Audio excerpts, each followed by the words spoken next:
Bonjour, j'espère que vous allez bien. Bienvenue au podcast Accro à la littérature jeunesse. Qu'est-ce que le podcast Accro à la littérature jeunesse? Bien, c'est un balado pour que vous, parents, trouviez le bon livre pour votre enfant. Évidemment, si vous êtes un professionnel de l'éducation, vous êtes également à la bonne place. Alors, je m'appelle Pascale Clavel, je suis enseignante de formation spécialisée en littérature jeunesse. Je suis également la mère de 2 enfants et la créatrice de un autre blog de maman.com.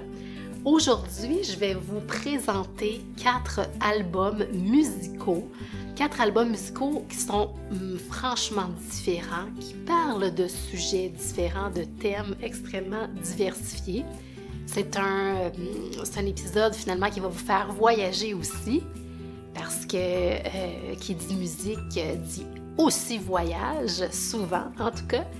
Et voilà, donc c'est en collaboration avec la maison d'édition La Montagne Secrète qui fait vraiment d'extrêmement belles choses en termes d'albums musicaux.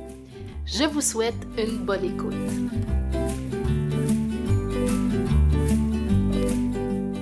Bonjour les accros!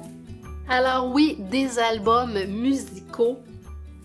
Ils sont d'une très très belle qualité. La Montagne Secrète fait toujours de très belles choses. On ne se trompe pas. Lorsqu'on veut un album musical, on se tourne vers La Montagne Secrète et vraiment, on n'est pas déçu. C'est une maison d'édition qui fait appel à des artistes québécois bien connus. Vous allez parfois reconnaître la voix de comédiens que l'on a vus à l'écran. Des chanteurs, des chanteuses aussi. Je pense à Bia d'ailleurs. Puis, les illustrations sont également toujours magnifiques et viennent appuyer le texte de manière incroyable. Est-ce que vous en consommez, vous, des albums musicaux à la maison? Est-ce que vous en avez? Est-ce que vous en louez à la bibliothèque? Je dois vous dire que moi, avant de collaborer avec La Montagne Secrète, je n'avais pas tendance à acheter en librairie ce type d'album, mais j'ai été vraiment séduite parce que je cherche souvent des alternatives aux écrans, aux émissions de télé pour avoir un petit moment à la maison, que ce soit pour m'occuper des devoirs de la plus grande pendant que l'autre fait autre chose. C'est difficile de trouver des jeux où ils sont complètement autonomes. À part une émission de télé, la fameuse émission de télé que l'on met pour être capable d'avoir du temps, soit pour faire le repas, soit pour avoir plus de disponibilité pour un des 2 enfants, comme par la période des leçons et des devoirs. Puis, dans l'auto aussi, lorsqu'on fait un long trajet, c'est vraiment très pratique. Je m'étais tournée vers les plateformes d'écoute populaires, dans les médias traditionnels aussi. Puis, mais c'est super, l'offre est très belle, mais je trouve qu'on en a vite fait le tour. Alors, puis ce qui est le fun avec les albums musicaux de La Montagne Secrète, c'est que c'est pas seulement là un balado, c'est que l'enfant a un livre entre les mains. Et lorsque l'enfant est lecteur, il peut suivre l'histoire en lisant en même temps que le narrateur lorsque cela s'y prête. Je dis bien lorsque cela s'y prête parce que, comme ici, j'ai un premier album dont je voulais vous parler, c'est les 4 saisons du Pipa. Je vous l'ai présenté sur Instagram. C'est de Patrick Lacourcière et les illustrations sont de José Bisaillon et la musique sont de Liu Fang. C'est un album que l'on pourrait choisir comme finalement, là, en dehors du côté musical, parce qu'il se lit sans accompagnement. Ce que je veux dire, c'est qu'il n'y a pas de narration là, lorsqu'on écoute le disque ou lorsqu'on télécharge la version audio sur notre cellulaire, là, pour l'écouter, mais c'est vraiment d'une douceur incroyable. Il s'agit d'une petite fille qui pense à son grand-papa parce qu'elle écoute la musique du pipa, qui est un instrument dans le fond de la famille du luth, un instrument à cordes que sa mère joue dans la pièce d'à côté, dont sa mère joue dans la pièce d'à côté. Puis elle est couchée, c'est l'hiver, on voit la grisaille et le froid de l'hiver par la fenêtre et on la sent apaisée.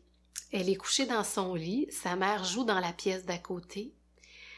Puis elle pense à la Chine, elle pense à son grand-père qu'elle ira revoir dans la ville du printemps éternel, dont j'ai oublié le nom.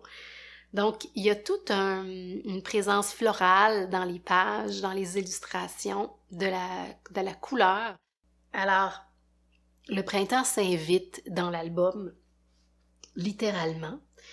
Et puis, lorsque l'on termine la lecture, là, on peut écouter la piste sonore avec plusieurs morceaux joués, dans le fond, par l'artiste Liu Fang qui joue du pipa. Puis, si vous voulez mettre une ambiance intéressante, étant donné que la petite fille, elle est bercée par le son de cet instrument-là, ben moi, je mettrais la trame sonore, la piste sonore en même temps qu'on fait la lecture. Hein? Il y en a qui ne seraient pas de mon avis, qui parlent de bulles de lecture où on doit être en parfait silence, mais je dois vous dire que je sais pas trop me situer là-dedans. On lit dans toutes sortes d'ambiances, que ce soit à la maison, lorsqu'on est parent, on le sait, là, c'est très rare qu'on est dans une bulle de silence incroyable. Ma fille peut même lire quand la télé joue à côté, puis elle est complètement absorbée. Il y a du bruit. Je trouve que les ambiances musicales, surtout lorsque c'est instrumental, comme ici, ne viennent pas trop perturber là, la compréhension puis la lecture, surtout lorsque c'est aussi doux que le pipa. Puis là, vous avez une section vraiment complète sur les origines de cet instrument de musique-là. C'est apparu il y a très longtemps, lors des dynasties des empereurs chinois. Donc, c'est toujours aussi culturellement très riche, les albums de la montagne secrète, parce qu'on en apprend beaucoup sur la musique, sur les instruments, sur la provenance de cette musique, de ces instruments-là. Donc, un album à considérer. Puis bon, évidemment, elle va voir son grand-père là à la fin de l'album, puis c'est bien parce que si vous voulez aussi avoir une belle ouverture sur le monde, que ce soit à la maison ou en classe, elle dit qu'elle apprend quelques mots de français à son grand-père, donc elle est vraiment porteuse de ces deux cultures-là, celle du Québec, de Montréal et celle de la Chine, ce qui crée vraiment une richesse incroyable, que ce soit au niveau de l'histoire, mais du personnage aussi. Je continue avec Amondo, fils du baobab, album musical toujours à la montagne secrète, une pièce d'Hélène Ducharme illustrée par Judith Gueffier, pardon, j'espère que je le prononce comme il faut. Alors, je comprends que cet album-là est issu d'une pièce de théâtre, hein. C'est une pièce, puis pour une raison qui m'échappe, là. C'est un bon album. C'est vraiment... J'ai embarqué. Je peux pas dire que j'ai pas embarqué. Mais mes enfants, c'est leur préféré. Quand je dis que la raison m'échappe, là, c'est pas parce que je ne comprends pas la valeur de cet album-là. Au contraire, je l'aime beaucoup. C'est juste que ça m'a surprise. Parce que c'est la première fois, vraiment... tu sais, oui, autant que ça, c'est la première fois qu'ils sont exposés à un si grand degré à la culture africaine.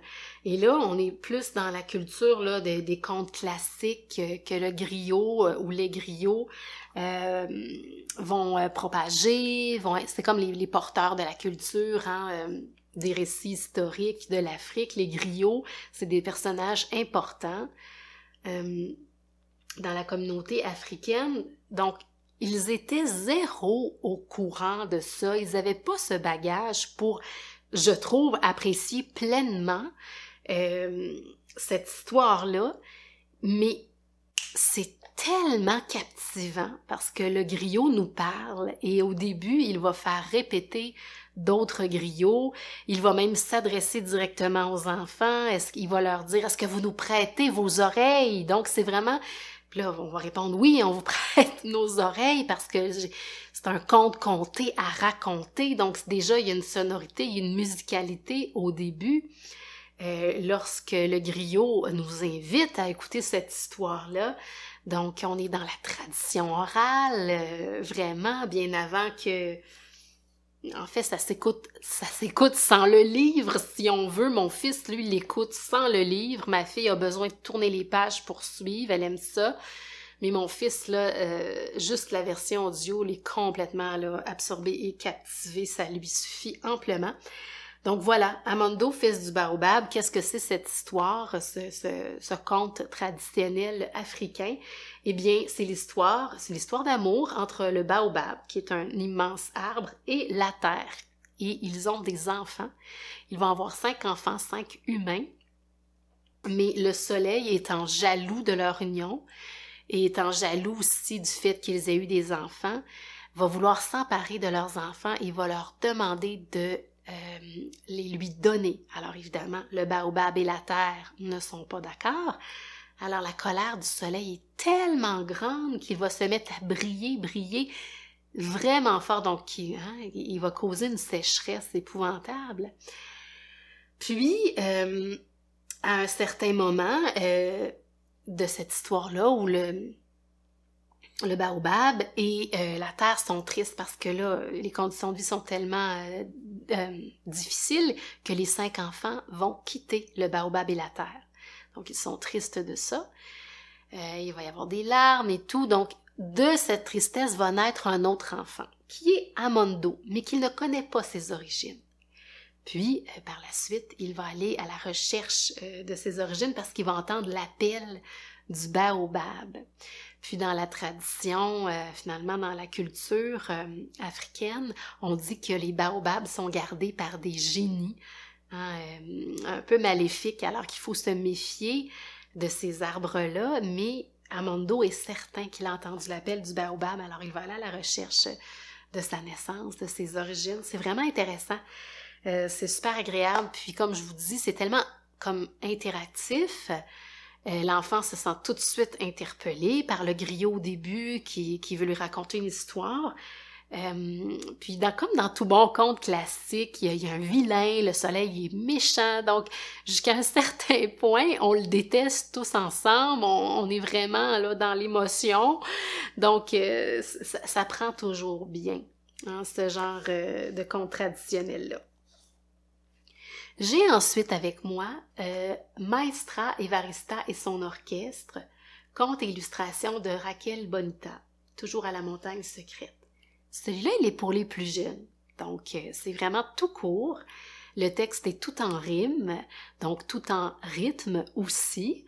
Puis voilà, alors c'est une petite lézarde qui est chef d'orchestre. Donc on a le thème des animaux. On a le thème des instruments de musique parce que la petite chef d'orchestre se promène avec un gros chariot rempli d'instruments et là, elle est à la recherche des membres de son orchestre. Donc, ça va être un animal à chaque fois. Il y a un éléphant, il y a un singe, etc. Mon Dieu, qu'est-ce qu'il y a? Une tortue, un renard. Donc, on apprend le nom des animaux pour les 2-3 ans. Des instruments de musique parce que l'instrument choisi va rimer justement avec le reste du petit paragraphe du texte. Et c'est un format intéressant parce que c'est un leporello, ça se déplie comme un long dépliant. Donc l'enfant peut étaler ça sur le sol en même temps qu'il écoute le disque, l'histoire, et puis il va suivre d'une page, mais d'une illustration à l'autre parce que comme c'est un dépliant, ça fait comme une espèce de longue fresque. Puis il va pouvoir pointer l'animal en question à chaque fois qu'il y a un membre de l'orchestre qui s'ajoute.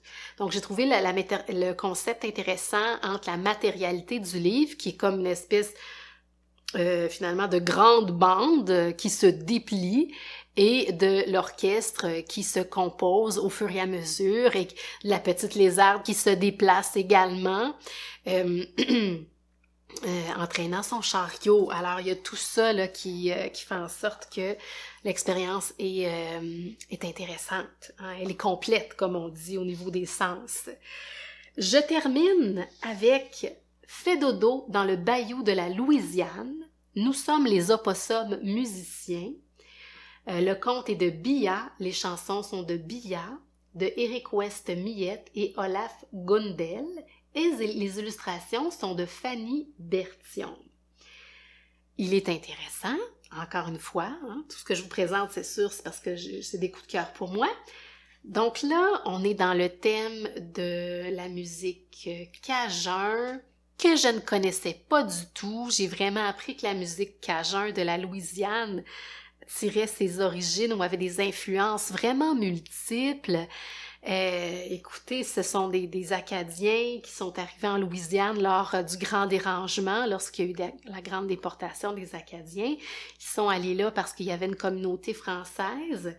Puis la musique qui est née, la musique cajun a des influences créoles, haïtiennes, autochtones, françaises, puis bref, c'est un son vraiment particulier. Donc, on a tout un vocabulaire, tout un lexique sur la musique cajun, comme le bayou, qui est l'eau peu profonde, ou l'espèce de marécage. C'est vraiment chouette. Donc, encore une fois, j'ai trouvé ça intéressant qu'on choisisse les opossums, qui ce sont des animaux qui sont dans l'eau, hein. C'est une famille d'opossums et ce sont les grands-parents qui vont raconter à leurs petits-enfants leur histoire d'amour, leur rencontre en Louisiane et aussi ils vont leur raconter leur vie de musicien parce qu'il y en a un qui jouait, je pense, du banjo. Faut pas que je me trompe. Voilà. Donc, il y a beaucoup de choses d'intéressant à connaître. Il y a le banjo, l'accordéon, les cuillères, le dobro, qui est un instrument à cordes, la guimbarde, l'harmonica, le tiffer, il y a le violon. Alors, même là, dans le vocabulaire utilisé, là, on goûte un petit peu là, à cette atmosphère de la Louisiane qui est vraiment très intéressante. Puis, comme je vous dis, moi, j'ai énormément appris. Donc, je suis super contente que mes enfants apprennent ce que c'est que la musique cajun. Et cette communauté-là, bien avant que moi, là, j'en sois informée. Alors, c'est vraiment super chouette. Ça se présente un petit peu comme une bande dessinée parce qu'il y a des bulles de dialogue, des phylactères. Les enfants vont poser des questions aux grands-parents. Puis, il y a des petits côtés un peu drôles aussi. Alors, oui, là, pour l'album musical, vous pouvez l'écouter en même temps que vous lisez. Il y a la narration. Puis, à la fin, il y a des chansons chantées par Bia, puis d'autres artistes et tout. Alors, c'est vraiment un album très complet. C'est déjà terminé, pour aujourd'hui. Alors, je vous invite à vous abonner à votre plateforme d'écoute préférée pour écouter Accro à la littérature jeunesse, que ce soit sur Spotify, Amazon, Apple, Google Podcast. C'est également présent sur ma chaîne YouTube si vous voulez me voir un petit peu puis voir la couverture des livres. Mais ce qui m'amène à vous dire que dans la description et aussi sur le blog, un autre blog de maman, vous avez la liste de tous les livres abordés dans chacun des épisodes. Je vous dis à la prochaine!